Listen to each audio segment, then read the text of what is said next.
Eh bien, voilà, bonjour à tous. Je suis Véronique Aloua du département commercial international de CIPE, au siège en Espagne.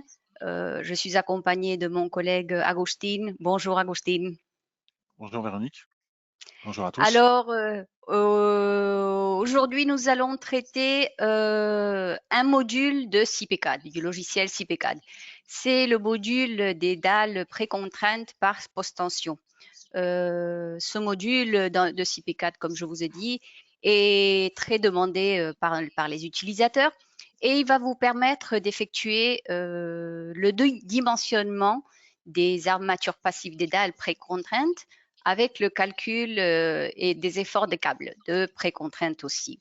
Également, à travers cette présentation, Agustine va passer par le poinçonnement et aussi la flèche pour pouvoir arriver à son projet final. Eh bien, comme d'habitude, nous enregistrons toutes les sessions. Ce webinaire va être enregistré. Vous pouvez poser vos questions par le chat que vous avez sur le logiciel. Et à la fin de la présentation, toutes les questions seront répondues. Moi, maintenant, je vous écris mon mail pour tous ceux qui veulent l'enregistrement. Ce sera à partir de la semaine prochaine. Lundi, je l'aurai. Donc, si vous m'envoyez les mails, lundi matin, je commencerai à envoyer l'enregistrement de ce webinaire. Eh bien, maintenant, je passe la parole à Agustine et Parfait. on y va. Parfait, donc on ferme les caméras. Oui. Eh bien, bonjour à tous et bienvenue à ce webinar où nous allons traiter le thème du dimensionnement des dalles précontraintes par post-tension avec CIPECAD. Alors, nous allons le faire à travers ce chantier. Alors, c'est un parking comme on pourrait en trouver aux abords des aéroports ou aux abords des centres commerciaux. Alors au niveau de la coupe, vous y voyez plusieurs planchers qui vont nous permettre d'introduire différents tracés de câbles et différents planchers qui peuvent être résolus avec le programme CIPECAD. Alors au niveau de la coupe, alors au niveau de la façade nord, alors vous voyez ici que les portées sont assez conséquentes puisque je dépasse les 11 mètres et j'arrive même jusqu'à 12 mètres ici. Alors, au niveau du plancher, eh bien, ça donnerait, enfin, du rez-de-chaussée, pardon, ça donnerait à peu près ceci. Alors, les 12 mètres en question sont entre ces deux poteaux. Et si je mesure la distance entre ces deux poteaux que je suis en train de signaler, j'ai, je crois me souvenir, 12 mètres 60. Ce qui fait qu'en diagonale, j'ai 16 mètres, plus de 16 mètres de portée.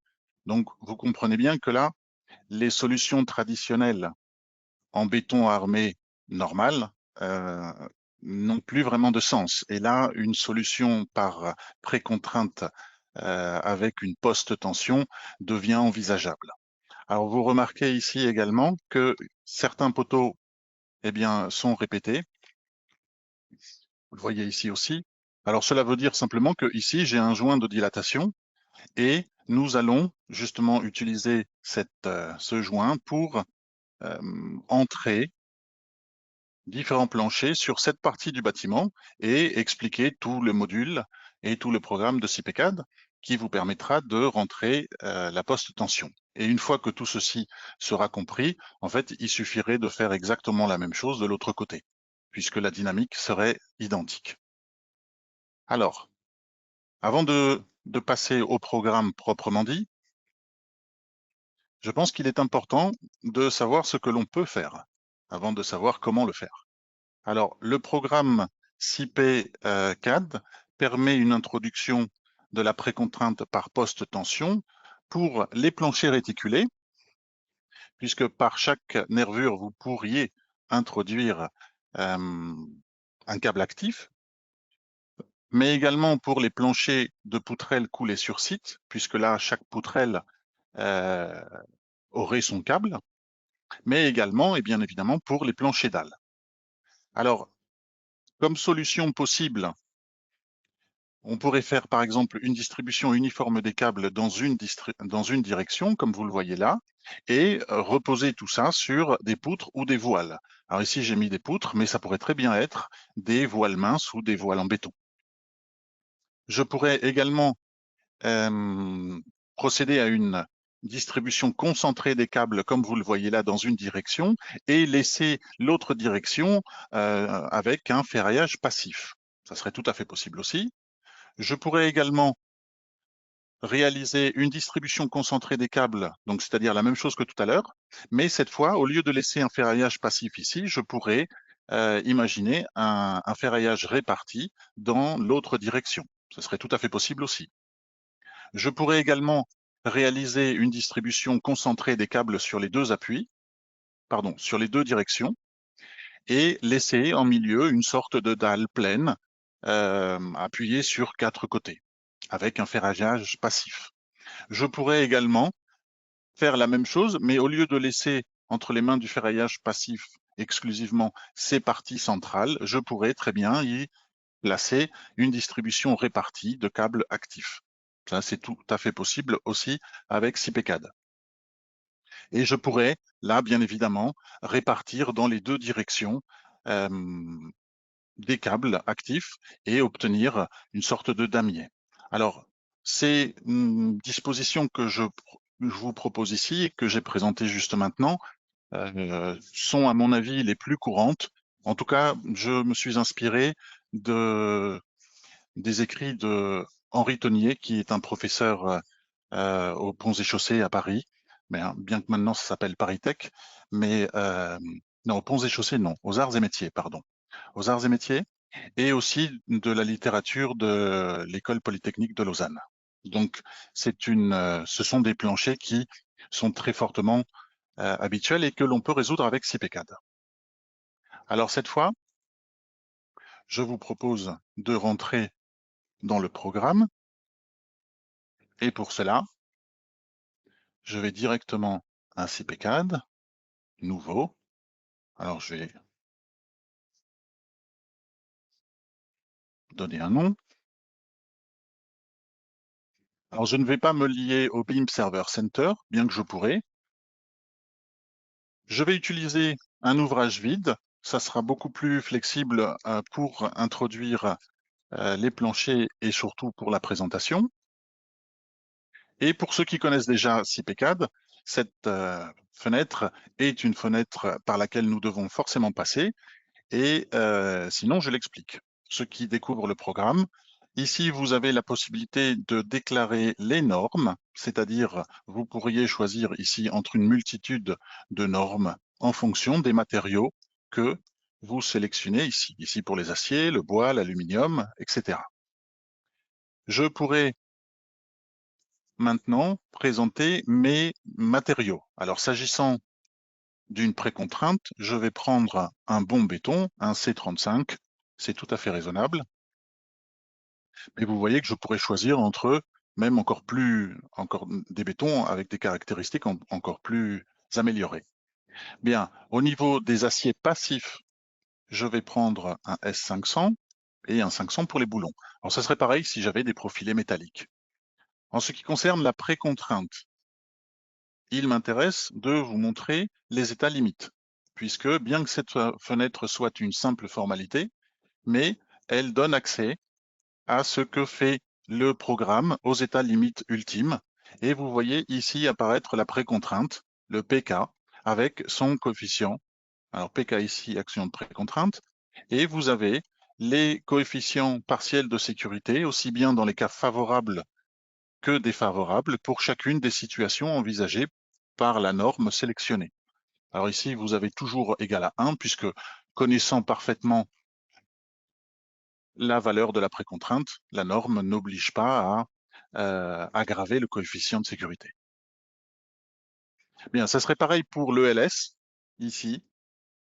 Pour les déplacements, vous avez également la même configuration, le PK, et puis vous avez la précontrainte avec les coefficients partiels de sécurité.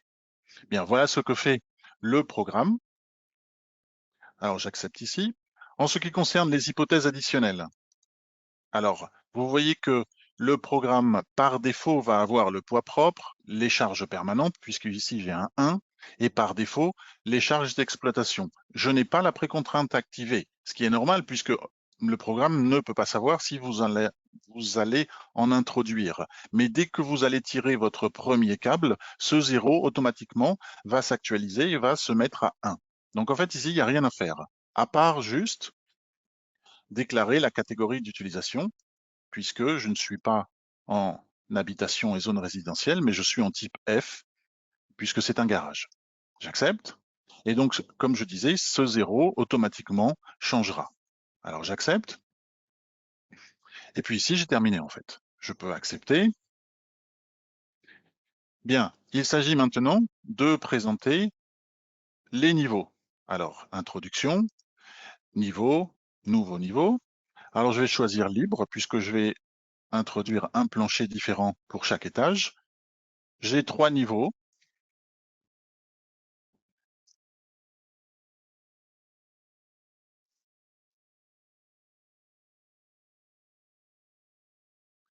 Voilà. Ici, eh bien, je vais dire que c'est le premier étage. Et ici, je vais dire que c'est le rez-de-chaussée. Alors, la hauteur entre niveaux, je vais mettre 3,60 m et la charge Q d'exploitation, je vais mettre 2,3, comme nous dit l'Eurocode, et 1, c'est-à-dire 100 kg, parce que bon, j'ai estimé que ça pouvait être réaliste. Et ici, je mets les mêmes valeurs pour chacun de mes niveaux. Bien, une fois que j'ai fait ça, eh bien, je peux accepter puisque mes 3 planchers ont été déclarés et il faudrait introduire les poteaux. Or, il n'est pas question que je travaille ici à l'œil ou par coordonnées. Alors pour ça, je vais aller à éditer fond de plan, le signe plus, et je vais aller chercher mes plans que je vais importer. Alors ici, j'ai marqué épuré. Je vais vous expliquer tout de suite pourquoi.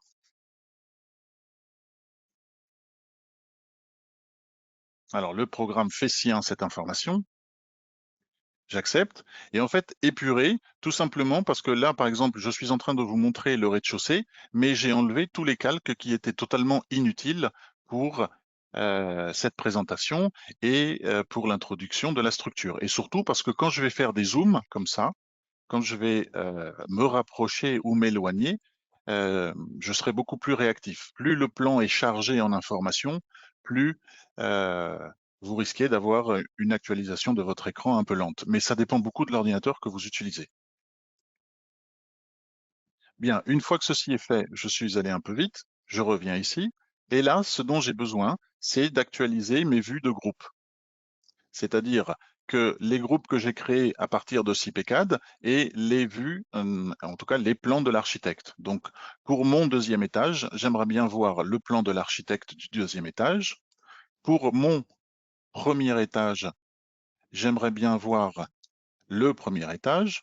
Pour mon rez-de-chaussée, le rez-de-chaussée. Pour les fondations, ça m'est un peu égal, alors je mettrai rez-de-chaussée. Et pour les poteaux, je mettrai un plan que j'ai créé qui s'appelle poteau. Et donc, voilà ce que j'ai rapporté, un plan épuré où je n'ai que les poteaux. Alors, introduction, poteau, nouveau poteau. Ici, vous avez la fenêtre caractéristique des poteaux où je peux gérer son nom, je peux gérer d'où il commence et où est-ce qu'il arrive. Je peux voir tout ça à travers une vue schématique ici à côté. Alors, les miens arrivent tous jusqu'au deuxième étage. Je pourrais changer l'angle ainsi que des coefficients propres à ce poteau. Ce qui m'intéresse ici, c'est vous montrer l'angle d'inclinaison des bielles de compression, puisque au poinçonnement, ça pourra peut-être être utile, suivant les cas, suivant vos projets, de venir gérer le coefficient d'inclinaison des bielles de compression, qui par défaut est à 45 degrés, mais vous pourriez parfaitement en définir un autre. Alors ici, je le laisse à 45 degrés. Bien, une fois que j'ai fait ceci, je vais à rectangulaire et vous voyez que je peux choisir différents types de matériaux, l'acier, le bois, des sections mixtes et même un matériau générique. Mais en tout cas, moi, j'ai des poteaux circulaires de diamètre 70. Alors, ça peut paraître beaucoup, mais avec 16 mètres de plancher, j'accepte. Bien. Et puis voilà. Alors, j'ai beaucoup parlé, mais finalement, quand je fais un zoom en avant, je continue à travailler à l'œil et sans beaucoup de précision, puisqu'il faudrait que je vise ici à peu près. Donc, pour cela, le programme a un aimant qu'il appelle capture sur fond de plan, et je vais l'activer et je vais activer uniquement le centre, puisque s'agissant d'un cercle, eh bien, le programme va tout de suite localiser son centre et je n'ai plus qu'à cliquer pour créer mon poteau. Alors, je vais tous les faire.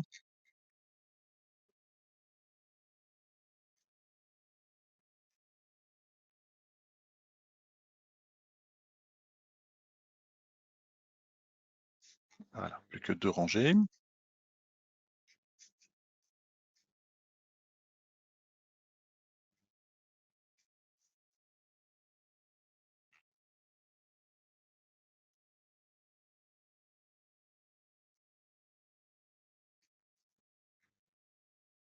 Et voilà, j'y suis. Bien, une fois que j'ai fait ça, j'ai envie de dire que dans l'onglet inférieur entrée de poteaux, j'ai terminé, puisque j'ai rentré tous les poteaux et que, comme je vous avais dit, cette partie serait exactement la même dynamique, mais ça rallongerait inutilement cette présentation. Bien, je vais donc aller au deuxième onglet, entrée de poutre, puisque ici, vous voyez les plans d'architecte que j'ai ramenés et dans la partie inférieure droite, vous pouvez vous situer. Là, par exemple, je suis au rez-de-chaussée.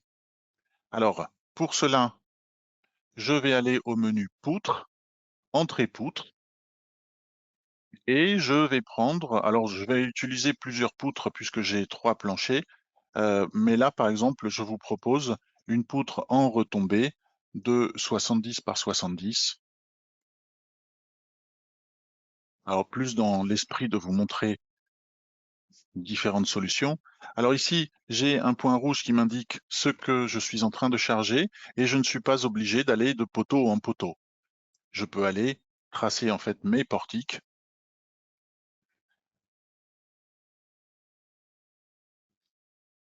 Donc là, je fais les portiques centraux.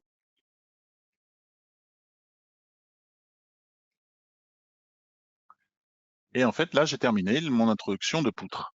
Je peux aller à plancher, gestion de plancher et entrée de plancher. Alors le premier qui s'offre à moi, c'est le plancher sur poutrelle. Alors on va commencer par celui-ci.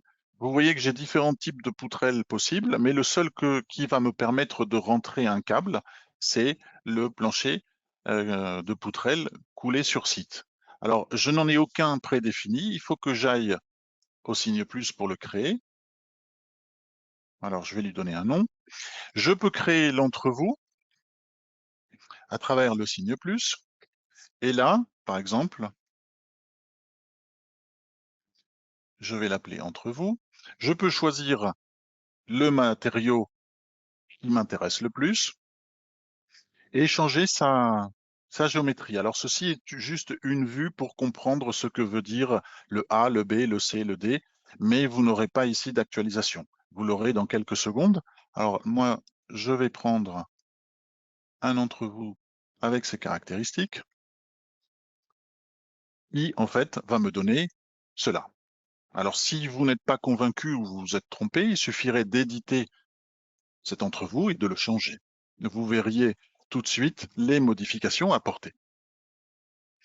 Alors, ceci, bien que je vais le répéter, ceci peut paraître un peu fastidieux, mais sachez que vous pouvez exporter à la bibliothèque, c'est-à-dire une bibliothèque qui sera dans votre disque dur, et importer toute cette information chaque fois que vous allez réutiliser cette information dans un nouveau projet. Donc, en fait, vous faites tout ça une fois et vous pouvez le garder.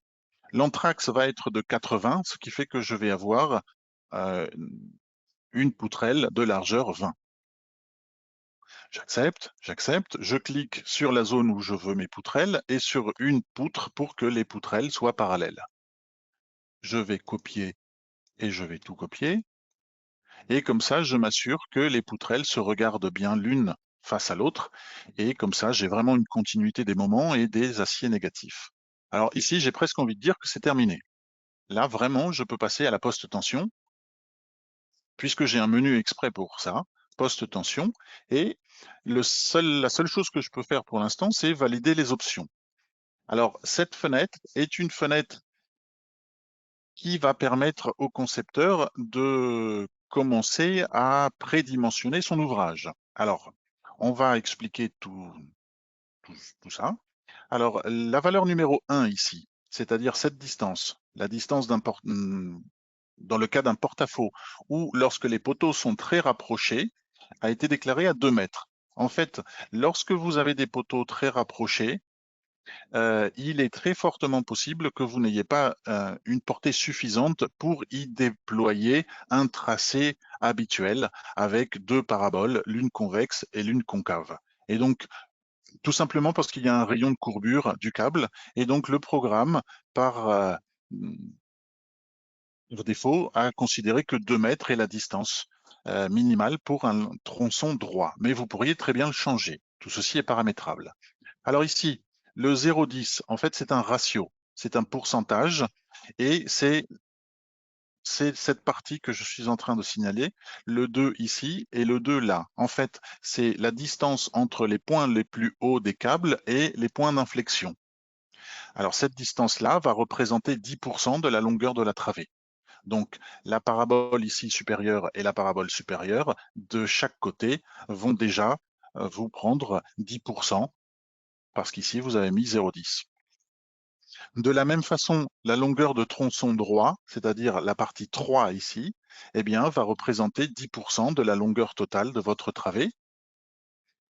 Vous avez les paramètres 5 et 4 que vous pouvez gérer ici avec le 5 cm et 5 cm. En fait, ce sont les recouvrements des aciers actifs qui peuvent être également modifiés. Alors, vous pouvez aussi paramétrer des aspects de charge de tension. Alors, ça va dépendre des câbles que vous utilisiez.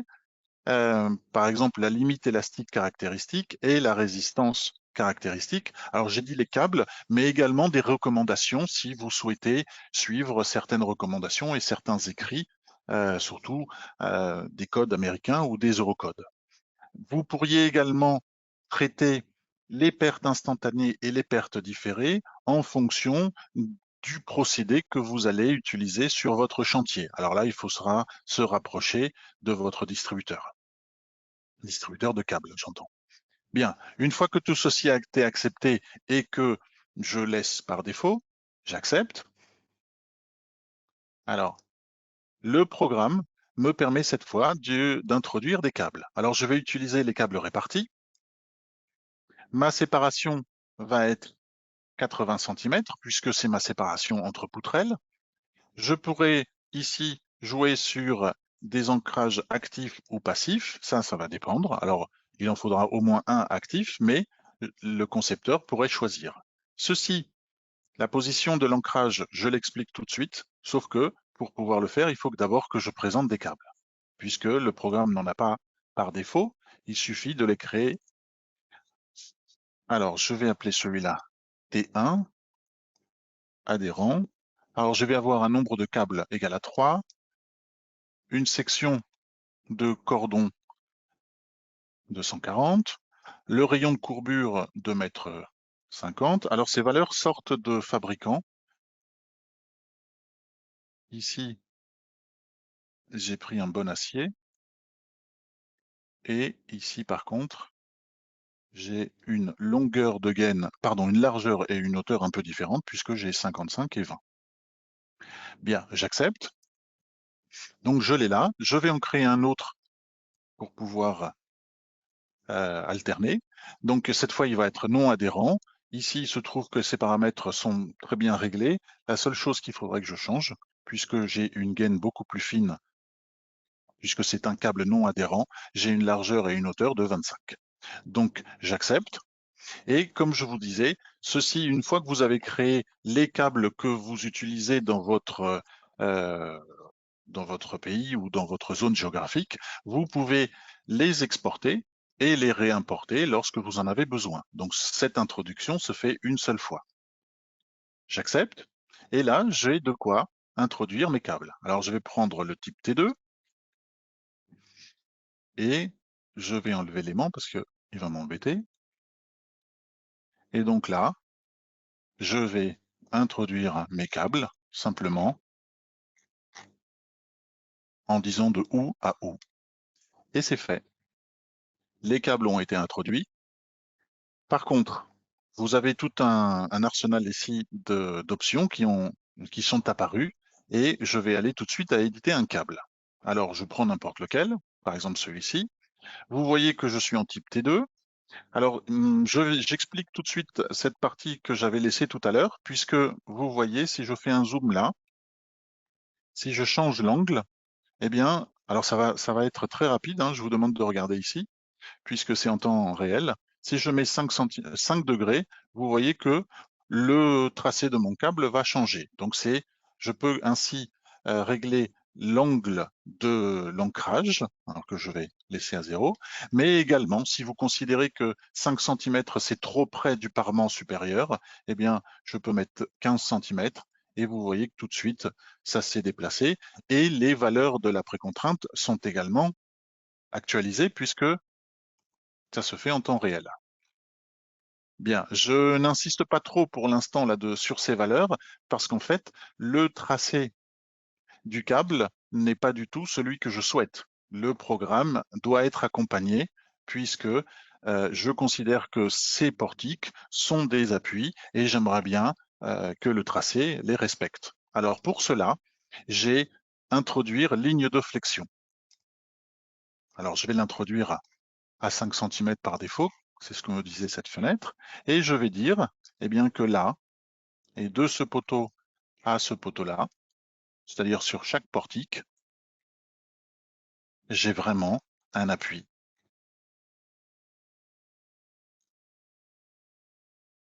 Et voilà. Là, si je vais éditer un câble, là, vous voyez que le tracé est beaucoup plus cohérent et les valeurs commencent à devenir adéquates. C'est-à-dire que là, je peux visualiser la précontrainte en tenant compte des pertes différées ou en tenant compte des pertes instantanées.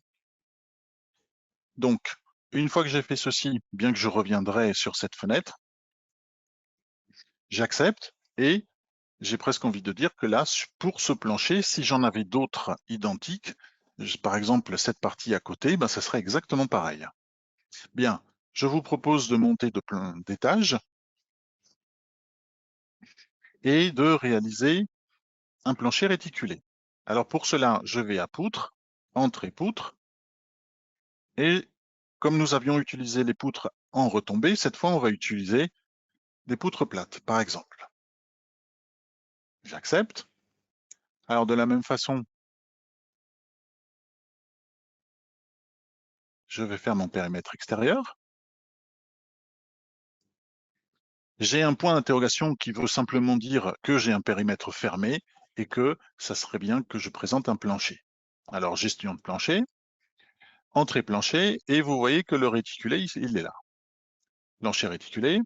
Alors tout de suite, le programme me propose de choisir entre des questions perdues ou récupérables. Alors, il suffirait ici de choisir celui que vous préférez, qui convient le mieux à votre projet. Alors ici, moi, je vais prendre celui-là, un 80 d'anthrax, un 35 de hauteur et en pied de nervure, un 14 cm. Bien, mais il est possible que aucun de ceux qui sont dans la liste ne soit adéquat à votre projet. Il n'y a aucun souci, il suffit d'aller au signe ajouter. Alors vous donnez le nom que vous voulez, mais surtout vous pouvez ici générer tous les paramètres de votre plancher réticulé et ainsi avoir exactement ce que vous souhaitez. Et de la même façon, ceci peut s'exporter à la bibliothèque et réimporter lorsque vous en aurez besoin. Alors là, je vais prendre, alors je vais effacer celui-là, Je vais prendre celui que je souhaite. J'accepte. Alors, de la même façon, je clique là où je veux qu'il apparaisse et sur une poutre. Et je vais désormais me préoccuper des chapiteaux ou des panneaux.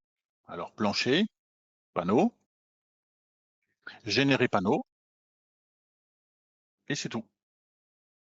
J'ai mon plancher réticulé, et maintenant je peux rentrer la poste tension.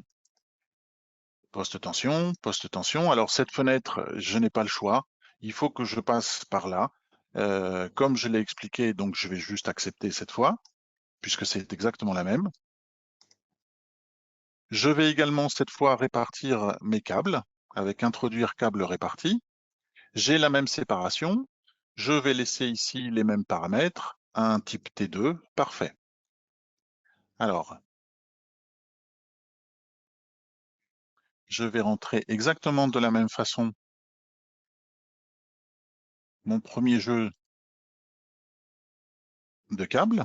Et cette fois, et c'est la différence avec l'autre, enfin quand je dis l'autre, c'est l'autre plancher de poutrelle coulé sur site, j'ai également, dans l'autre direction, un jeu de câbles que je retrouve ici. Alors, j'ai ici une très jolie figure géométrique que je vais expliquer tout de suite, puisqu'en fait, ce sont des problèmes. Ici, j'ai un problème. En laissant le curseur, vous voyez que j'ai un problème d'altimétrie entre les câbles, puisque au même endroit, ils arrivent l'un à la cote 71 cm et l'autre 70. Alors, tout ceci n'a un sens que si, en éditant mon câble, alors je prends n'importe lequel, je suis convaincu que ce câble a le tracé que je souhaite. Or, c'est pas le cas. Donc, comme tout à l'heure, il va falloir que j'introduise des lignes de flexion. Alors, les lignes de flexion, comme tout à l'heure, je vais dire ici, j'en ai une. Et donc, forcément, en déterminant des appuis, le tracé des câbles change et cette forme géométrique va tout le temps changer. Donc, c'est pour ça qu'au début, la méthode, c'est de tracer les câbles exactement comme vous le souhaitez et après de voir comment gérer ça. Et nous allons traiter ces problèmes. Alors, il m'en reste deux. Parfait. Il me reste celui-là. Parfait. Bien, alors vous avez un damier, certes, mais en tout cas, sachez que la présence de ces cercles rouges n'empêche pas de calculer. C'est-à-dire que si vous faites une étude de faisabilité économique pour savoir si la solution de précontrainte par poste tension a un sens, vous pourriez très bien calculer et vous auriez les métrés, vous auriez tous les paramètres qui vous permettraient de prendre une décision. Par contre, si vous voulez aller sur le chantier avec des plans, ici, le programme est très sincère avec vous. Il vous dit, vous allez avoir un problème et les câbles vont se télescoper, ici aussi, ici aussi. Alors, ce que je vous propose, c'est de rentrer tout de suite à l'étage supérieur parce qu'il nous manque tout un plancher. Et après, lorsqu'on commencera à arranger les cercles rouges, on reviendra sur celui-ci. Alors, je vais à cet étage. Et cette fois, je vais travailler avec le plan d'architecte et je vais rentrer un plancher dalle. Alors, je vais à poutre, entrée poutre, et cette fois, je vais rentrer un chaînage ligne qui est très pratique, avec l'aimant, avec le plus proche. Et de cette façon, je vais pouvoir prendre la ligne du plan d'architecte qui m'intéresse et je vais être exactement là où il faut. Alors, je vais faire ici aussi. Une fois que j'ai fait ça, eh bien, je vais aller au menu poutre, et je vais prolonger mes poutres. Alors, ici, je fais exprès, hein, je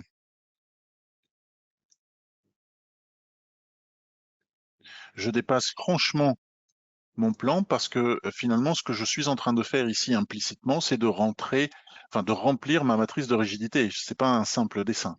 Donc, je préfère que les intersections entre les éléments soient bien comprises et après, je n'ai plus qu'à effacer ce qui est en trop. Et voilà. Alors, je vais désormais à plancher, gestion de plancher, entrée plancher et plancher dalle. Alors, je vais garder 35 cm et je clique 2 fois. Alors, voilà. Et ça marche, c'est parfait.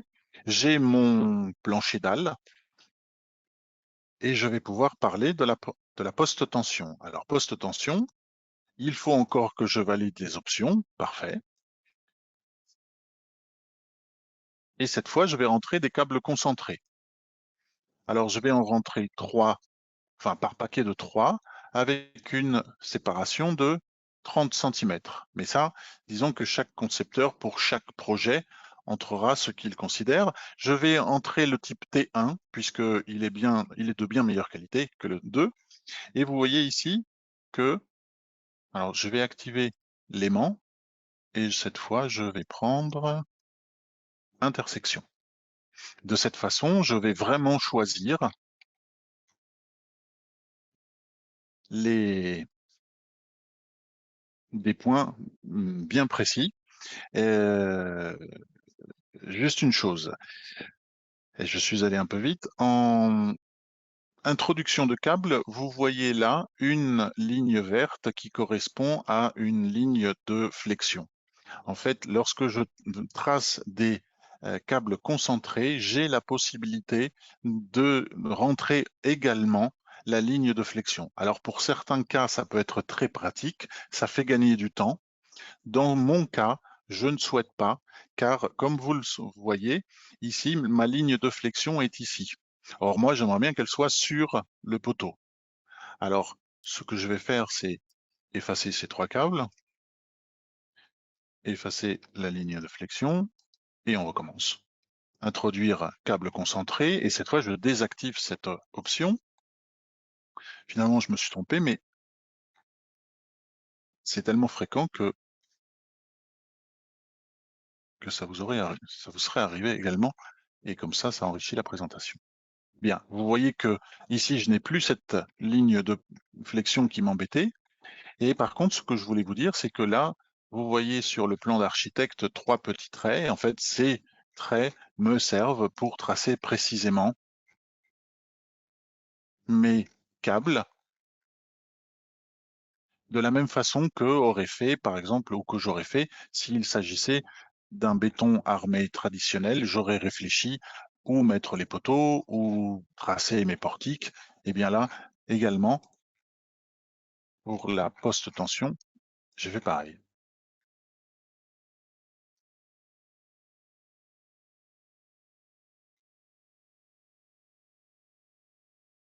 Alors, j'y suis presque. Je ne sais pas si je l'ai bien pris. Oui. Lucien. Parfait. Bien. Une fois que j'ai ça, eh bien, dans l'autre côté, c'est-à-dire sur le sens X, je vais introduire des câbles répartis. Alors, cette fois, je vais prendre une séparation de 1 mètre. J'ai le type P2 parce que ils sont un peu moins bons et pour une charge répartie, je considère que c'est ce qu'il faudrait. Je laisse les paramètres par défaut, j'accepte, et cette fois, je vais le rentrer comme s'il s'agissait d'un plancher comme je l'ai fait jusqu'à présent. Sauf que là, je vais contourner les poteaux.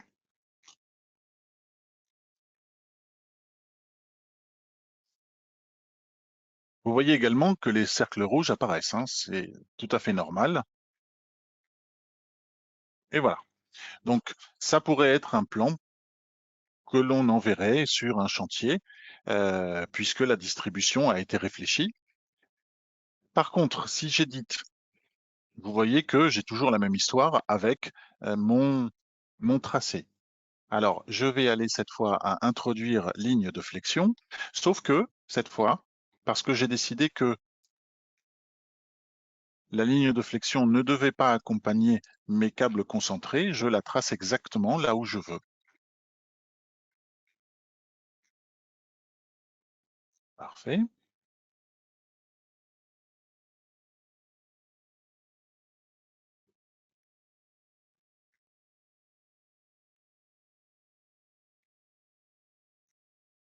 Alors, j'y suis presque. Alors, en fait, c'est l'aimant qui m'embête. Voilà. Parfait. Alors, je vais quand même rentrer dans l'autre direction.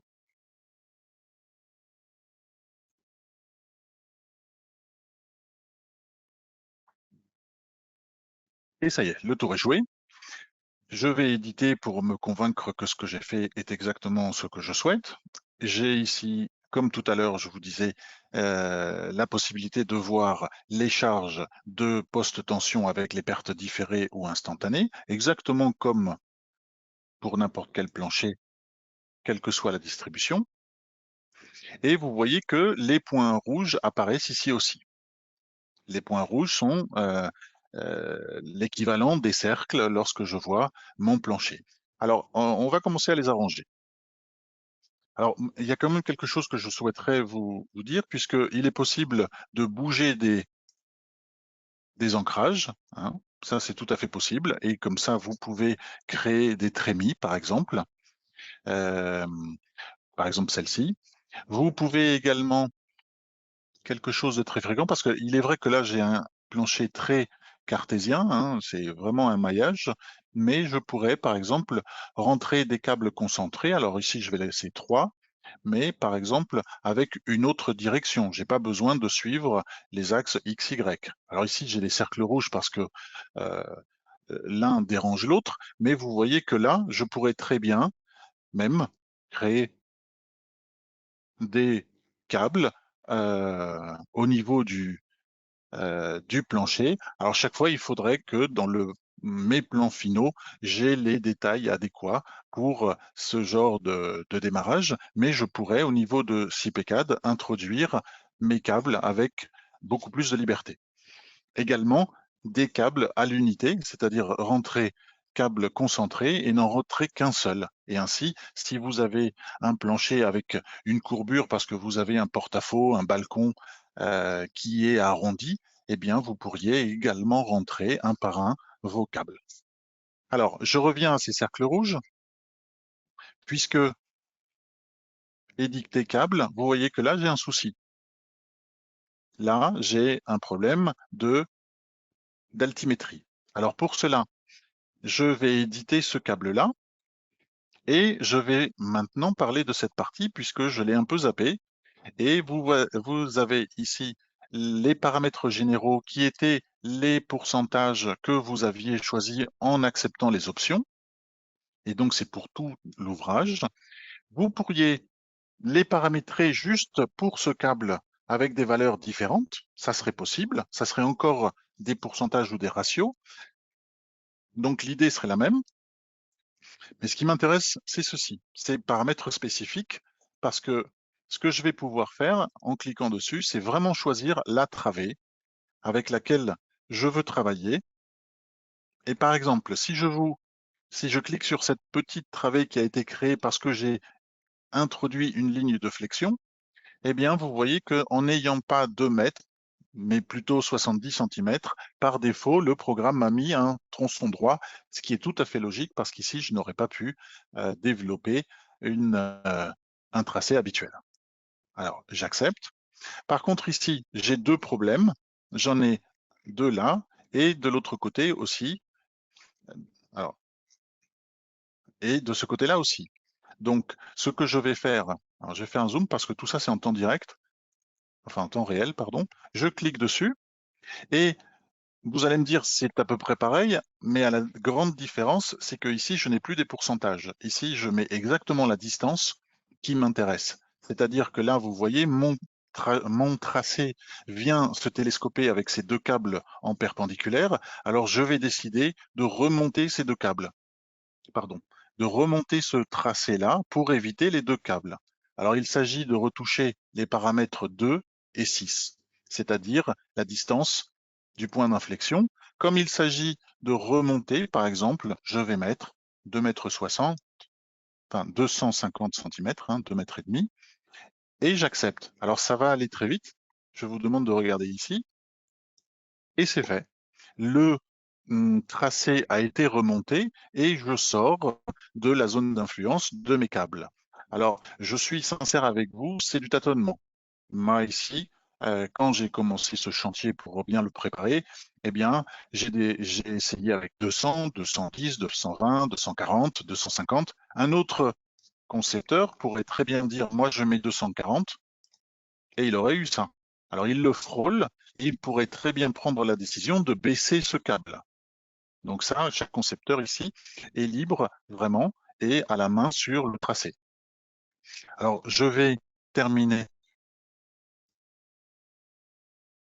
ce câble-là parce que au moins en faire un pour vous convaincre que ce n'est pas si long. Alors, vous voyez ici, malgré que j'ai fait que j'ai introduit 250, à côté ça passait et ici non. Alors c'est logique, la longueur de la travée n'est pas la même. Et là, je le frôle. Alors ici, c'est ce que je vais faire. Je vais prendre la décision de baisser ce câble. Alors je continue. Ah, ici aussi. Alors, je l'ai fait.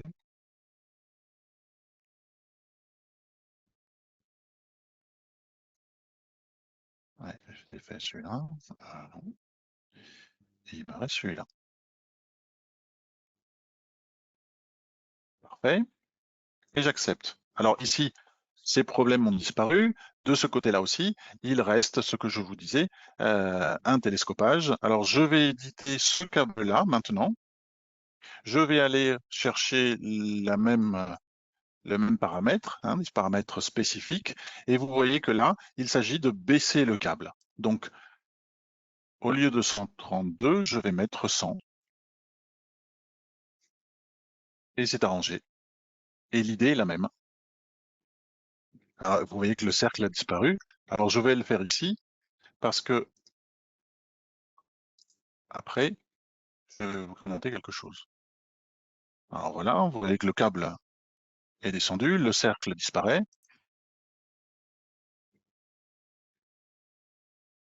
Alors, c'est toujours la même valeur et je vais vous expliquer tout de suite pourquoi, puisque il y a une symétrie dans tous ces points rouges et qui va être très commode.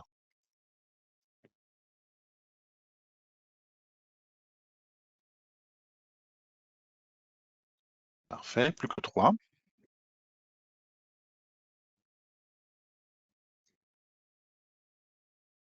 Accepte. Alors j'aurais pu assigner aussi, c'est vrai. J'aurais pu choisir un câble qui passe et l'assigner aux autres. Bien, et vous voyez que ici j'ai toute une ligne qui a été arrangée. Alors, ce que j'aimerais quand même présenter, c'est par exemple sur ce nœud-là, vous voyez qu'il y a une certaine symétrie. La solution de ce cercle rouge, très vraisemblablement, va être la même pour ce cercle rouge, la même pour celui-ci et la même pour celui-ci. C'est-à-dire que même dans ce cas-là, qui est le plancher réticulé. J'ai juste fait une capture d'image où il y avait tout un damier de cercles rouges et qui est, c'est vrai, lorsqu'on voit ça pour la première fois, on peut se dire qu'est-ce que c'est que ce truc. Il est vrai que finalement, tout consiste à travailler sur une croix, c'est-à-dire une croix comme ça. Mais même en l'analysant de plus près, vous reconnaissez qu'il y a deux deux axes de symétrie, ce qui fait que je ne pourrais que travailler une branche.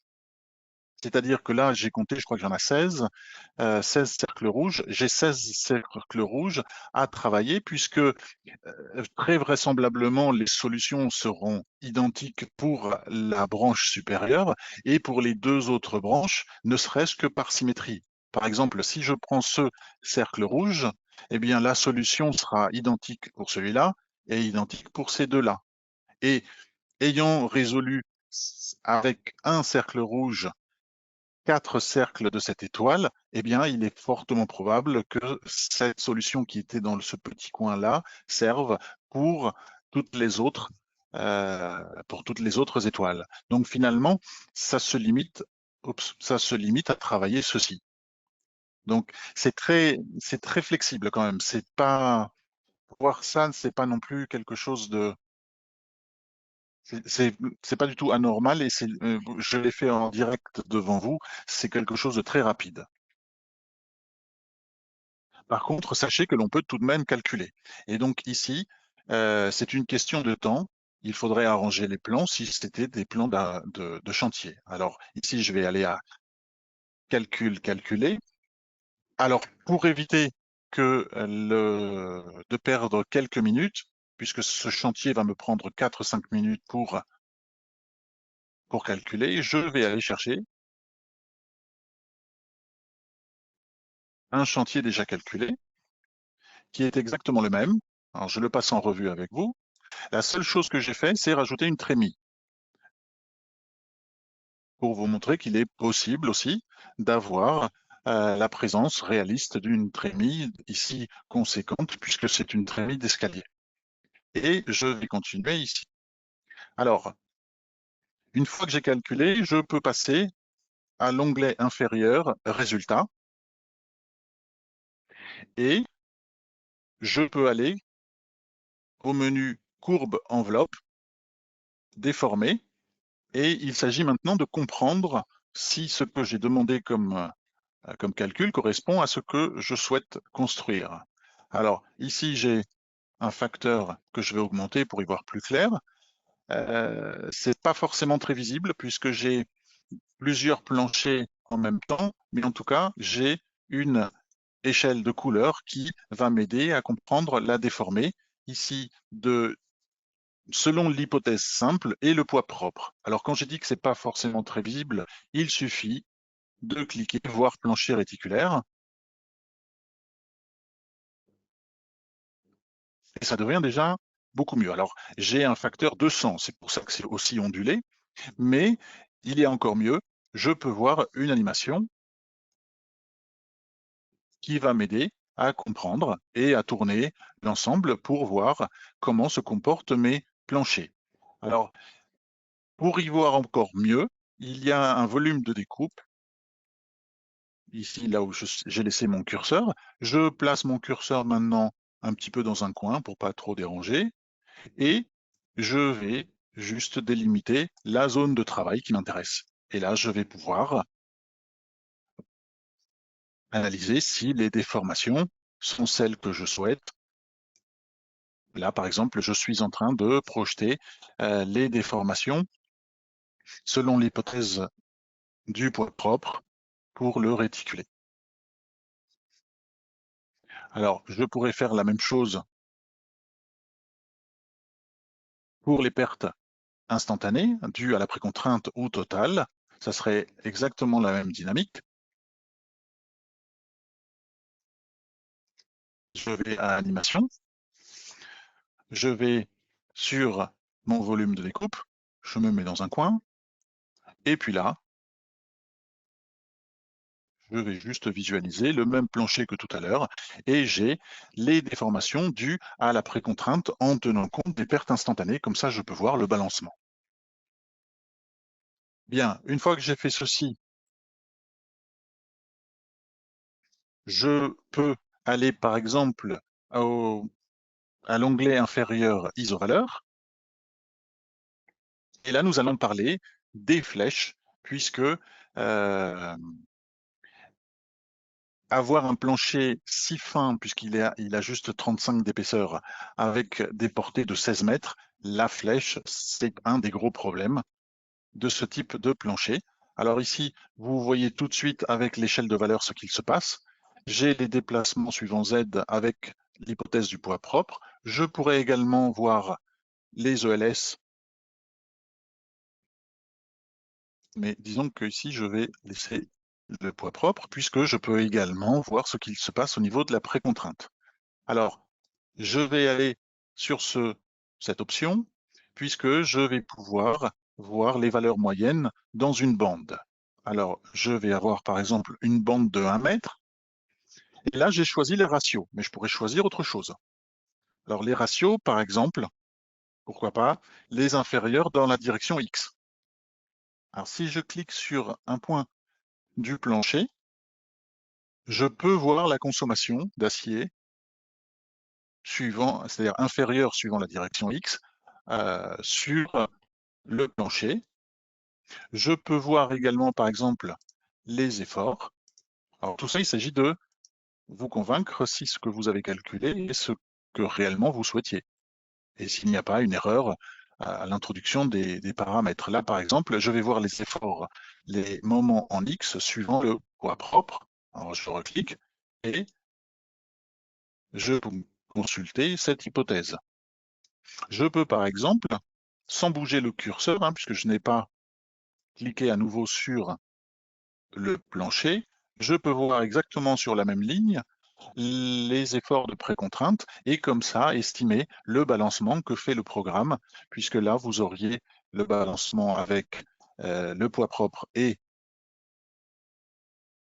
les charges permanentes, et en ce qui concerne les pertes totales, c'est-à-dire là en tenant compte en plus de la charge d'exploitation. Bien. Une fois que vous vous êtes convaincu que ce que vous calculez est réellement ce que vous souhaitez, eh bien, on peut commencer à parler du poinçonnement. Puisque non, pardon. Je reviens à isovaleur. Puisque je vous ai parlé de flèche et finalement, je l'ai oublié.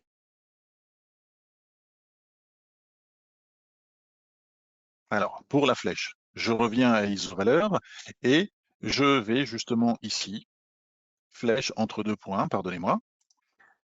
Et là, je vais par exemple, alors je vais le faire tout de suite, c'est beaucoup plus graphique. Vous voyez que j'ai deux parties qui sont vraiment problématiques. C'est justement celle-ci où j'ai 16 mètres de portée. Donc je vais cliquer sur un des appuis et je déplace mon curseur et vous voyez que j'ai une portée de 16,71 m, une flèche de presque 4 cm et un ratio de L sur 418. J'ai également la combinaison qui provoque cette flèche.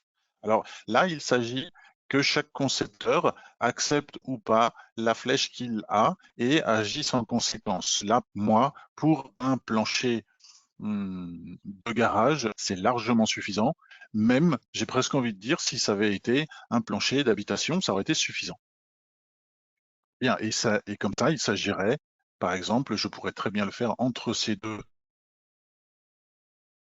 appuis et estimer. Alors là, vous avez la valeur la plus défavorable de la flèche sur la ligne que j'ai tracée entre appuis, qui est celle-ci, celle du petit nuage, voilà. Bien. Une fois que ceci est fait, puisqu'il s'agirait là de regarder toutes les zones conflictives ou toutes les zones les plus préoccupantes, selon l'échelle de couleur que vous avez là, je peux passer cette fois à l'onglet inférieur Résultats. Et cette fois, on va parler du poinçonnement. Pour ça, je vais à Dalle, Vue, et je vais activer l'effort, les armatures d'effort tranchant. J'accepte, et le programme me propose ceci. Alors, quand ça ne passe pas, il y a marqué insuffisant, et quand ça passe, eh bien, j'ai les aciers nécessaires. Alors ici, ça ne passe pas au niveau du premier cercle de poinçonnement, premier cercle de vérification. Alors, le programme, parce que j'ai des poteaux circulaires, me propose un renforcement circulaire. Si j'avais eu des poteaux rectangulaires, j'aurais eu un renforcement suivant les faces de mon poteau. Alors, cette vérification est celle des contraintes tangentielles ponctuelles sur plusieurs cercles. Alors, c'est un module qui est assez ancien. Il permet en tout cas de savoir jusqu'à où vous avez besoin d'avoir un renforcement d'acier. Parce que j'en conviens, ici, armer ça sur un chantier, il va falloir avoir des arguments très fins pour convaincre le chef de chantier. Donc ici, vous avez introduction par coordonnées, vous avez un petit drapeau que vous pouvez planter par exemple au centre du poteau et promener le curseur. Alors la distance se lit sur le L. Ici par exemple, j'ai besoin de 1,70 m de renfort. Par exemple, je vais planter mon drapeau ici, et là par exemple, j'aurai besoin de, ça se lit sur le L là, environ 2 mètres, 1,90 m. Donc, c'est intéressant pour savoir ce dont j'ai besoin. Là, j'aurais besoin de phi 8. Et j'en ai besoin de pas mal. Par contre, il y a un module qui a déjà un certain temps et qui va permettre de calculer le poinçonnement suivant des critères normatifs. Alors, ce qu'il faut faire, c'est aller à modifier armature, armature d'effort tranchant et effacer. Alors, je vais effacer tout ça pour qu'ils ne viennent pas se rajouter au renfort que je vais décider moi maintenant, c'est-à-dire à travers le menu dalle, poinçonnement. Et ça, c'est euh, l'option la plus adéquate pour le calcul du poinçonnement, puisque à travers générer renfort, vous pouvez introduire des aciers inclinés, des aciers de type poutre et des boulons. Et nous allons faire les trois, puisque le poinçonnement est un souci pour la poste, enfin pas simplement la poste, hein, mais pour la précontrainte. Et il me semble que parler de précontrainte sans poinçonnement serait un peu bancal. Donc ici, je vais aller au signe plus. Il s'agit de donner une référence et de rentrer les paramètres ici pour bien définir mon renfort. Alors je vais laisser par exemple la distance à l'élément porteur A 20 cm, les espacements entre barres 20. Par contre, je vais mettre 6 barres et je veux une largeur de renfort de 50. Et je veux un diamètre de 12. Parfait, j'accepte. Alors, comme j'ai mesuré tout à l'heure, je sais que j'ai besoin aux alentours de 2 mètres. Alors, j'ai pas mesuré partout, donc je vais mettre 2,50 m. Et en me rapprochant d'un poteau, il suffit juste de cliquer. Et le programme comprend si c'est un poteau, entre guillemets, banal, au milieu du plancher, ou si c'est un poteau d'about ou d'angle. Alors, quoi que vous fassiez, il va falloir aller à vérification et cliquez sur le renfort que vous avez mis et vous avez une justification de votre renfort. Alors parfois ça passe, comme ici. La zone adjacente à l'élément porteur ou à la charge, ça passe, il y a un OK. Vous avez ici le descriptif du calcul. Alors les notes de calcul sont très très précises et vous avez également quand ça passe pas. Et là, le concepteur va pouvoir choisir, puisque pour corriger le poinçonnement, vous pouvez changer de type de béton, vous pouvez, entre guillemets, changer de type d'acier, vous pouvez augmenter l'épaisseur du plancher, vous pourriez même changer de plancher. Ici, il n'est pas forcément évident qu'un plancher dalle euh, soit recommandé avec 16 mètres. Peut-être un réticulé euh, avec du polystyrène serait tout à fait comme caisson, serait tout à fait acceptable.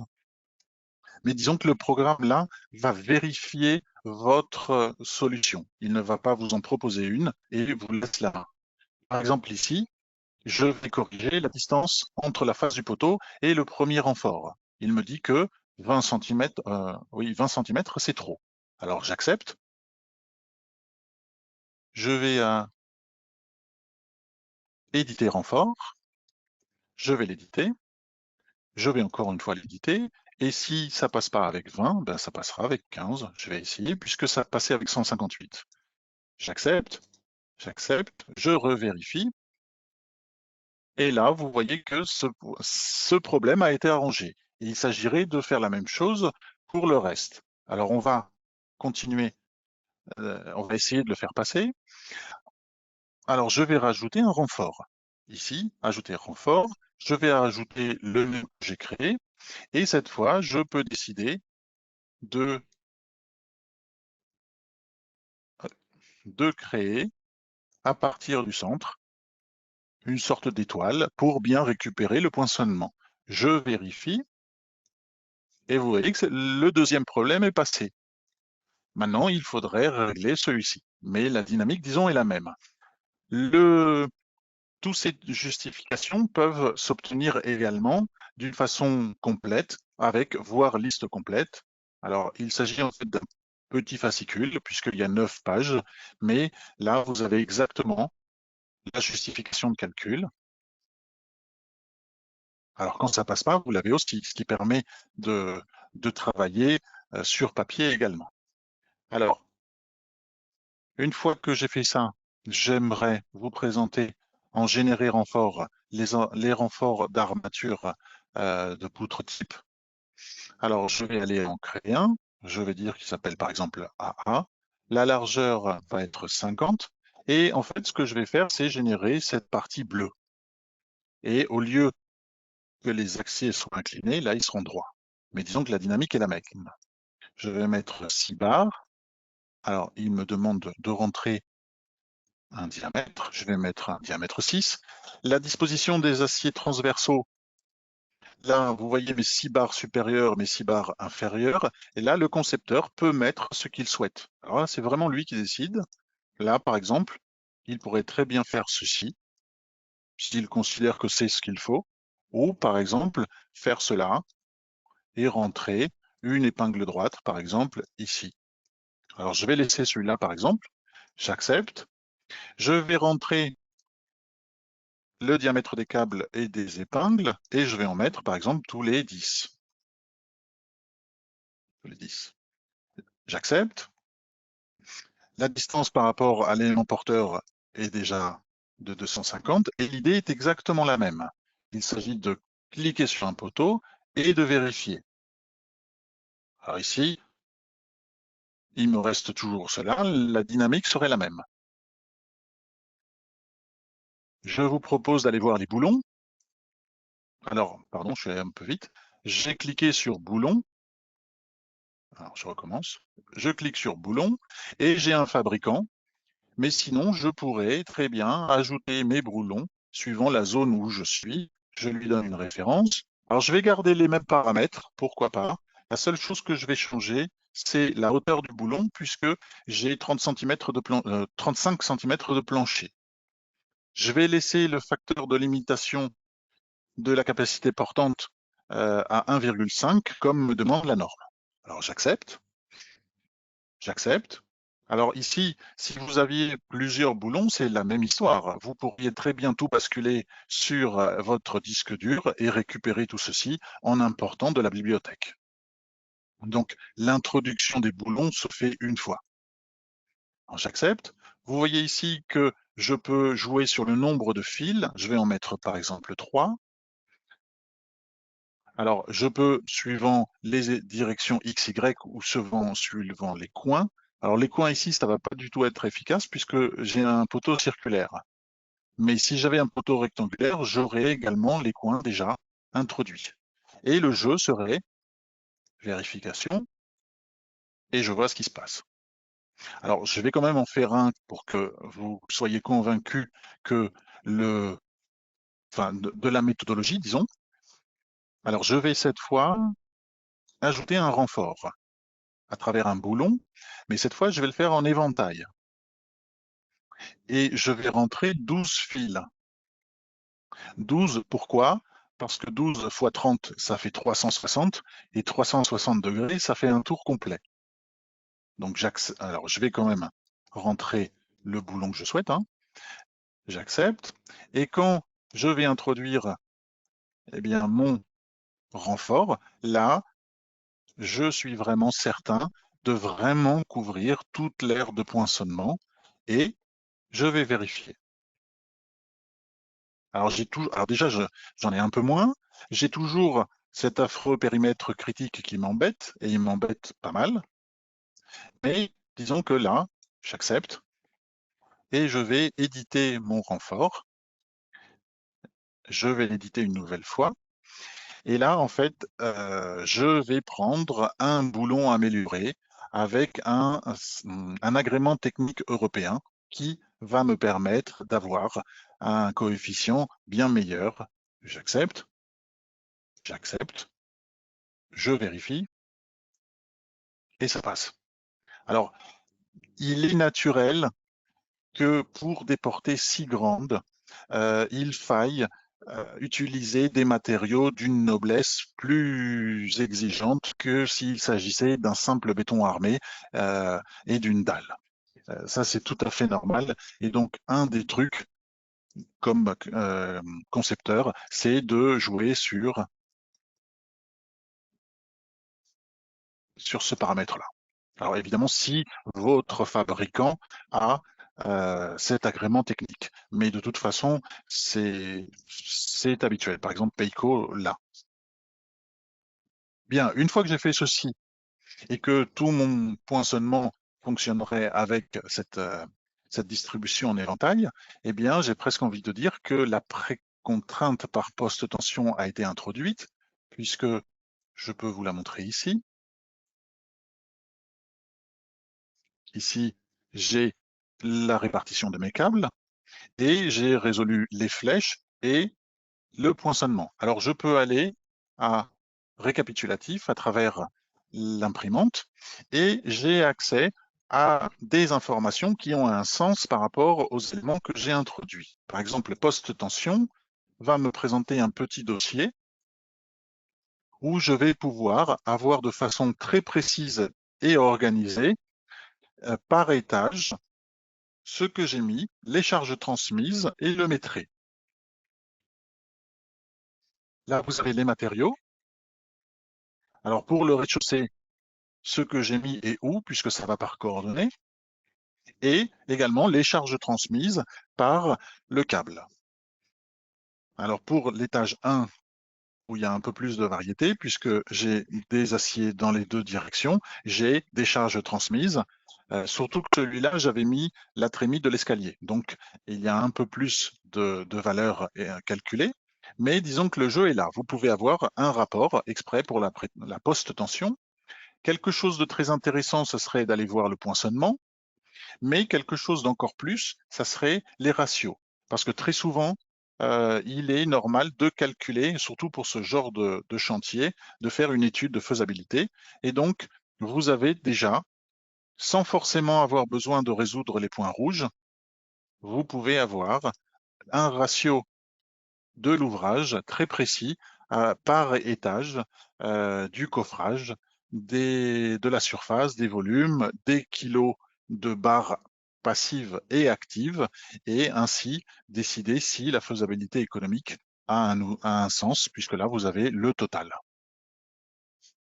Bien, une fois que vous avez eu les récapitulatifs souhaités, il est normal de penser au plan. Alors, je vais au plotter, plan, et alors ici, normalement, c'est pas comme ça. Ça a dû être un test que j'avais fait. J'arrive et la fenêtre est vide. Alors, j'arrive à ajouter et ici, je peux choisir le ferraillage que je veux. Alors, vous voyez que vous avez aussi bien des plans de portique, de poteaux, de charges. Bien, mais ce qui m'intéresse ici, c'est la post-tension. Alors, je vais décider, par exemple, de vous montrer juste le deuxième étage, puisque c'est celui que j'ai le plus travaillé avec vous maintenant, et je vais accepter. Alors, je peux choisir le périphérique, soit déjà en préparant une sortie vers un programme de dessin type AutoCAD avec les DWG DXF, soit sur un autre périphérique que j'aurai installé. Alors, j'accepte. Alors là, le programme me dit que les plans sont vraiment grands. C'est pas très grave et qu'il est nécessaire d'avoir une taille spéciale. C'est pas très grave parce que je vais devoir envoyer tout ça sur AutoCAD et là, je vais gérer. Pardon. Alors, avant d'imprimer, je vais quand même vous les montrer. Détail de tous les objets. Et ici, vous avez exactement ce que vous avez tracé tout à l'heure au niveau des câbles répartis et au niveau des câbles concentrés. Là, par exemple, j'ai en noir les points les plus bas, 50, puisque c'est 50 mm. Là, j'ai les points les plus hauts, j'ai les points d'inflexion et j'ai surtout les points d'altimétrie sur lesquels vous allez pouvoir placer vos chaises ou vos chevalets pour tracer vos câbles exactement selon le tracé que vous avez décidé. Exactement pareil ici. Mhm. Et vous avez, si ça peut être utile, alors soit ici l'explication des symboles, et ici aussi sur plan, différentes valeurs qui peuvent vous être utiles. Alors tout ceci, je peux l'imprimer et envoyer sur AutoCAD. Il n'y a aucun problème. Alors sur AutoCAD, j'aurai ceci.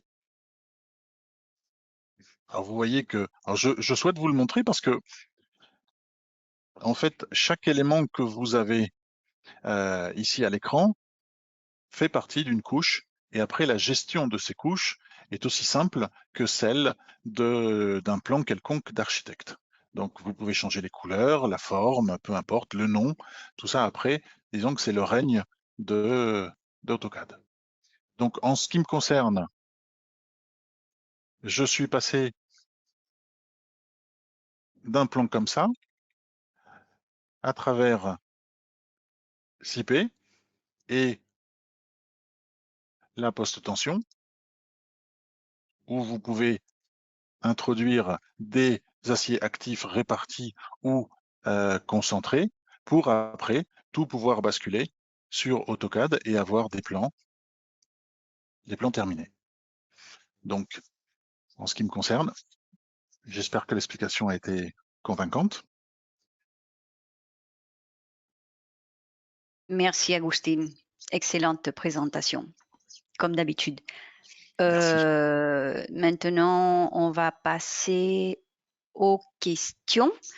Il n'y en a pas beaucoup, donc si tu veux, je peux te les lire parce que Merci. je les ai devant les yeux. Alors voilà, il y a Monsieur Hermac qui nous dit pour les parkings, est-ce qu'on a une possibilité de faire des dalles réticulées à caissons perdus ou on est obligé de passer par des caissons récupérables? Pour un parking, non. Non, non, non, non. Le parking demande des espaces très libres. C'est-à-dire que les architectes n'aiment pas les poteaux parce que ça dérange, et donc vous allez avoir des portées très grandes. Si vous passez en poste tension, vous avez l'opportunité d'avoir des planchers d'une épaisseur bien plus raisonnable. Hein. Là, par exemple, j'avais 16,70 m de plancher, je crois, enfin de portée, avec une épaisseur de 35. À mon avis, plus vous allez alléger le poids de votre plancher, mieux ce sera. Si vous pouvez récupérer vos caissons, ça sera bien meilleur, bien meilleur. Surtout pour des problèmes de flèche et de poinçonnement. Vous avez vu que là, finalement, j'ai dû aller chercher des matériaux d'une grande noblesse et qui ont forcément un coût pour résoudre le problème du poinçonnement. Donc, je pense que plus vous allégez, mieux c'est. Merci. Monsieur Abdelila nous demande, bonjour, est-ce que les charges sismiques ne rentrent pas dans les calculs? Alors, pour les charges sismiques, vous pouvez le calculer, enfin, vous pouvez générer l'aspect sismique en déclarant les tremblements de terre, mais le programme ne tiendra pas compte de ces aspects-là. Et une dernière question, je crois. Monsieur Abdulkader nous dit bonjour monsieur, quand un voile s'appuie sur un radier, Quel est le type de fondation à choisir pour le voile?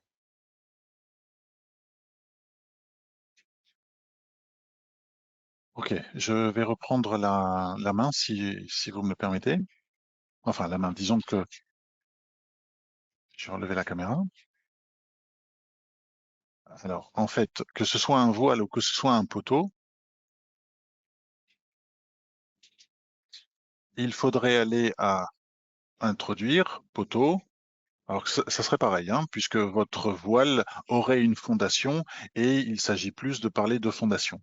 Mais ça va se jouer, alors là, je vais perdre les calculs, c'est pas très grave, mais il s'agirait de jouer avec cette partie-là. Si vous êtes sur un radier, vous devez introduire une liberté pour que le programme puisse gérer les tassements différentiels. Et donc, il s'agirait ici d'introduire 100 liaison extérieure. Et donc là, vous pourriez aussi bien, à partir de cette fondation, partir sur un voile ou sur un poteau. Alors, s'agissant d'un poteau, ça serait ici. Pour un voile, il faudrait par contre aller sur poutre. Vous iriez ici et vous avez ici la possibilité de générer des poutres de fondation pour mettre votre radier. D'accord? Et concernant le mur, vous iriez sur mur, entrée mur. Alors, je vais prendre un mur en béton. Et vous avez...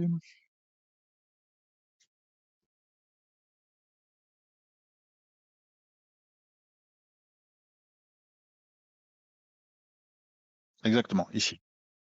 Ici, vous avez semelle filante sans interaction ou semelle filante avec interaction. Donc, ce serait la semelle filante du mur sans interaction. Et vous enterriez votre mur de cette façon. Ainsi, vous tiendriez compte des tassements différentiels.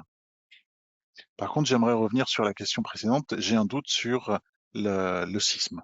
Je pense que le service technique serait plus approprié là. Je suis sincère, j'ai un doute. Eh bien, il faut profiter, envoyer le mail sur veronica.aloa@cipep.com et vous m'envoyez cette question. Comme ça, je le renverrai au support technique. Une autre question de Monsieur Sefi. Bonjour, comment le calcul de flèche est fait? Selon quel modèle? Alors, selon quel modèle? Le calcul de flèche, ici, que vous propose le programme. Ah, j'ai perdu les résultats. Alors, comme j'ai retouché les poteaux et j'ai parlé du... Alors, je vais essayer de voir si je peux pas la récupérer, ou sinon peut-être vous le présenter ici.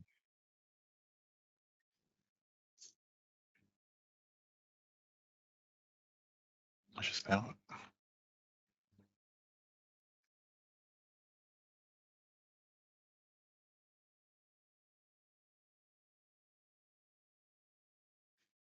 Alors ici, vous avez la possibilité. Alors, vous avez ici la possibilité de consulter la flèche. Peut-être que cette aide va vous aider ici, une aide contextuelle.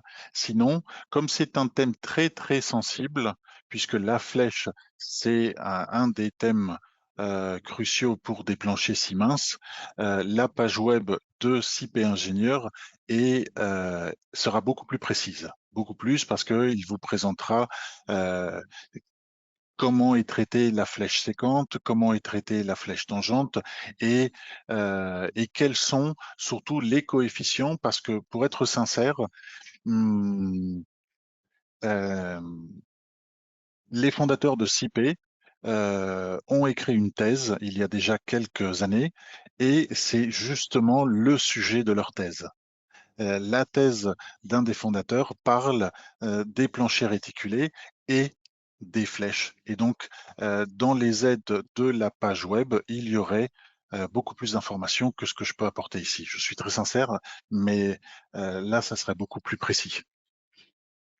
C'est toute une thèse, en fait. Une autre question, Agustin. Comment les calculs de perte, de fluage et retrait est fait? Comment les calculs de perte, de fluage et retrait est fait? Non, les seules façons de conceptualiser les pertes sont à travers les pertes instantanées ou différées. Le fluage, alors, je vais reprendre l'écran.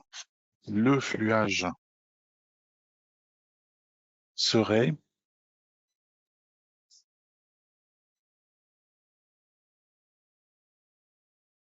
alors, je vais éditer un câble. Non, pardon, pas un câble. Je vais carrément aller au tout début du programme où je présentais les données. Et donc ici, vous avez les hypothèses additionnelles et là, vous avez le retrait et c'est au concepteur d'aller présenter le retrait comme il considère opportun en décidant si, alors déjà, le présenter avec un nom, mais en plus, ici, en décidant si ce sont des actions compatibles ou incompatibles ou simultanées. Mais disons que la valeur du retrait est à créer, est à introduire par le concepteur. Le programme ne le fait pas automatiquement. Une autre question. La génération des armatures passives, est-ce que c'est possible? Je crois que c'est ce qu'il veut dire. La génération des armatures passives, oui. Alors, est-ce qu'on voit mon écran là? Oui, tout à fait. D'accord. Alors, j'espère que j'ai pas perdu les résultats puisque lorsqu'on touche un peu trop les onglets inférieurs, c'est-à-dire les entrées de poteaux et les entrées de poutres, souvent on efface la matrice de rigidité. Donc, si je vais par exemple ici sur le plancher dalle, il est vrai que là, je peux voir. Alors, je suis allé en fait directement à armature d'effort tranchant, mais je pourrais très bien voir les armatures de renfort et décider ce que je souhaite. Ici, alors je pense que je les ai perdus. Oui, bon, c'est pas grave. Je vais aller ouvrir un autre chantier.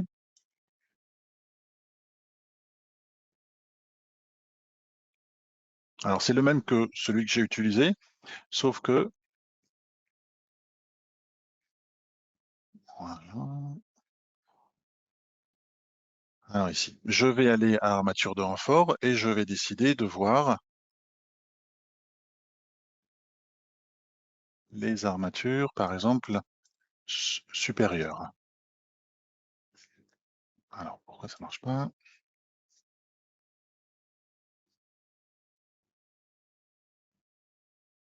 Eh bien, j'ai perdu les calculs, en fait. Alors, en fait, ici, je le présente à travers des fenêtres. Ici, il s'agirait d'aller à dalle, vue, décider ce que vous souhaitez voir. Alors, avec armature de renfort, les longitudinaux supérieurs transversaux et ou inférieurs et supérieurs. Alors ici, vous auriez une multitude de d'armatures, puisque vous auriez tout demandé, et donc il est logique ici, par exemple, de ne choisir qu'un seul type. Et une fois que vous auriez les aciers, vous pourriez décider de passer à attribuer armature de base ou treillis soudé. Alors, en treillis soudé, ici, vous pourriez, puisque c'est très souvent le cas, ce type de plancher a aussi un grand avantage, c'est qu'on peut aller très vite dans la construction, donc le treillis soudé prend toute sa valeur. Vous pourriez ici introduire le treillis soudé que vous souhaitez, par exemple celui-ci. Une fois que vous auriez introduit le treillis soudé pour tout votre plancher, vous pourriez aller à dalle, égaliser armature et vous n'êtes pas obligé de recalculer tout le plancher. Vous pourriez aller à réarmer dalle et le programme recalculerait la dalle avec votre treillis en tenant compte de ces aciers passifs. Donc, ça serait la méthodologie. Alors, je répète, puisque comme je ne peux pas projeter les aciers, mais ça serait aller à attribuer armature de base, ajouter un treillis, aussi bien supérieur qu'inférieur, hein, ça peut être des treillis différents d'ailleurs. Et une fois que ceci est fait, allez à dalle, égaliser armature, réarmer. Et vous verriez tout de suite l'impact de votre choix au niveau des aciers passifs. Je lis d'autres questions, Agustine, parce qu'il y en a quelques-unes. Je ne sais pas si on va arriver à pouvoir toutes les lire, mais bon, on va aller un peu plus vite. Est-ce qu'on peut lire la valeur de prétention sur l'écran?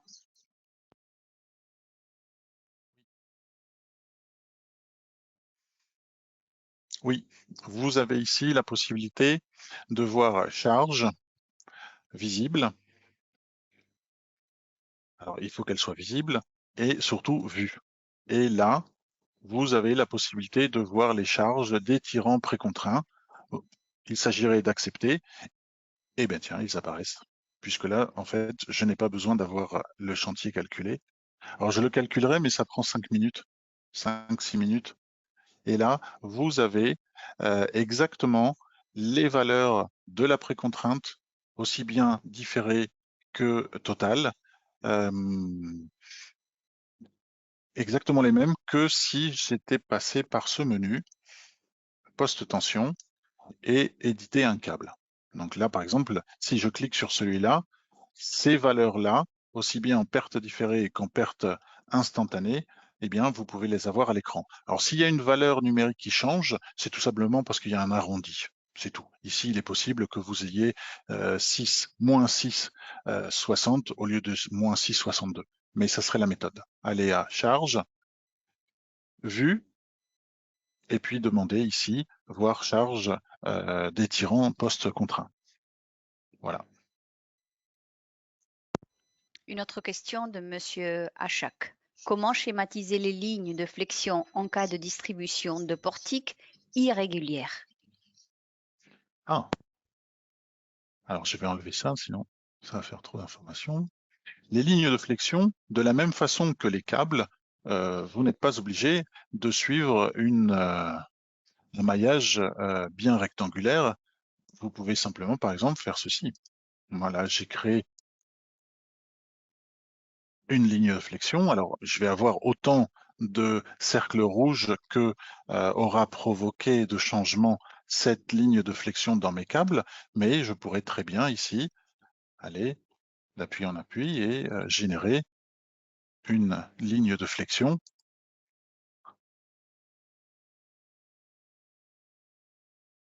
comme je le souhaite et avec un angle. Je pense que c'était ça la question.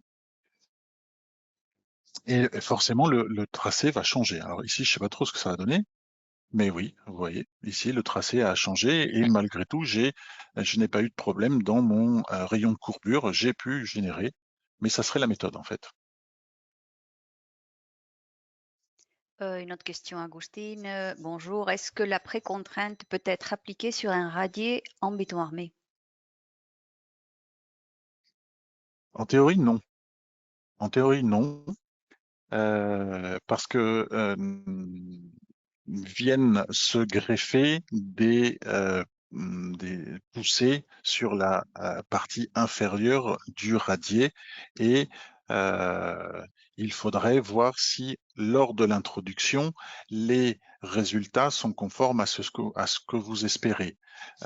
Mais en théorie, le programme n'a été réfléchi, enfin a été réfléchi pour les planchers réticulés, pour les planchers sur poutrelles et pour les poutres, enfin pour les planchers dalles. Après, si vous sortez de ce rayon d'action très précis et très bien contrôlé, puisque le calcul est parfait, il faudrait voir si, disons qu'il faudrait un peu d'expérience. Si vous souhaitez utiliser le plancher, le programme pour, par exemple, ne pas mettre des joints de dilatation, par exemple, là aussi, il faudrait être expérimenté parce que vous sortez du rayon d'action du programme. Bon, comme tout le monde est en train d'écrire, je vais lire 2 ou 3 questions. Si à la fin, ne vous a pas répondu, merci de m'envoyer un mail et on vous répondra à travers le support technique, d'accord? Je vais lire la question de Monsieur Tanguy Konan. Bonjour monsieur, en cas de charge ponctuelle sur le plancher, comment introduire les câbles pour reprendre les charges? Alors, si vous avez une charge ponctuelle, vous pouvez aller en charge, charge en groupe. Non, pardon, parce que j'étais dans le menu résultats. Alors ça se fait dans la partie entrée de poutre et vous avez charge, charge. Et là, vous avez la possibilité d'entrer des charges ponctuelles. Donc ça serait la façon nouvelle. Alors, je vais enlever quand même les charges.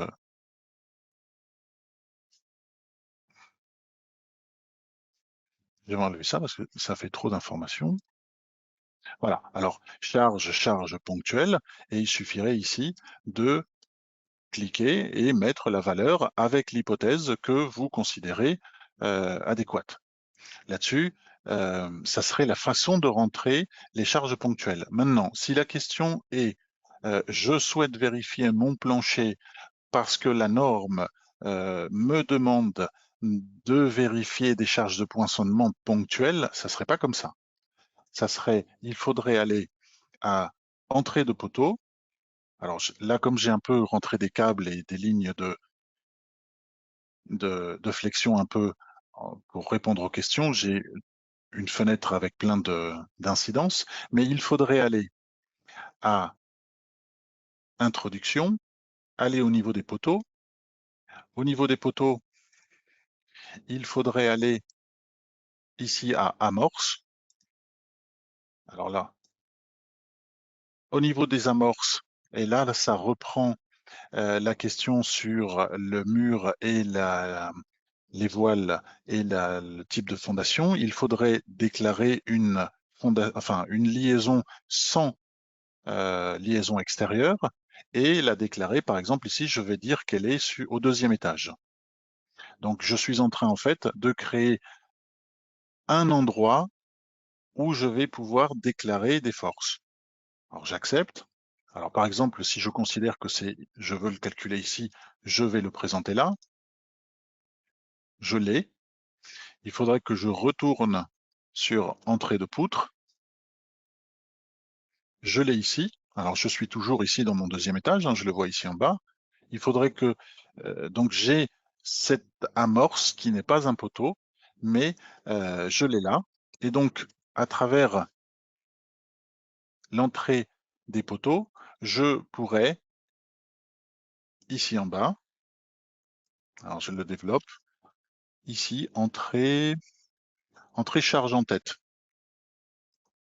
Déclarer sur cette amorce les charges que vous souhaitez apporter pour la vérification du plancher en tenant compte du poinçonnement. Alors, il y a 2 choses. Hein. Là, disons que la réponse a été très complète et j'espère qu'elle a été claire. Soit c'est une charge ponctuelle et vous rentrez ça dans le menu charge ponctuelle et vous plantez votre charge, tout simplement.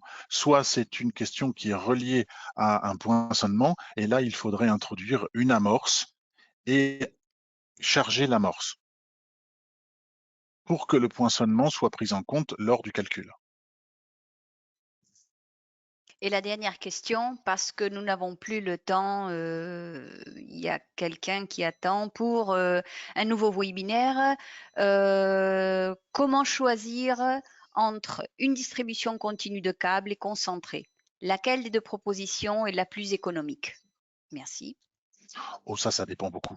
C'est très sincèrement, c'est pas une feinte pour ne pas répondre, pas du tout, mais ça dépend beaucoup de la portée, ça dépend beaucoup de votre géométrie.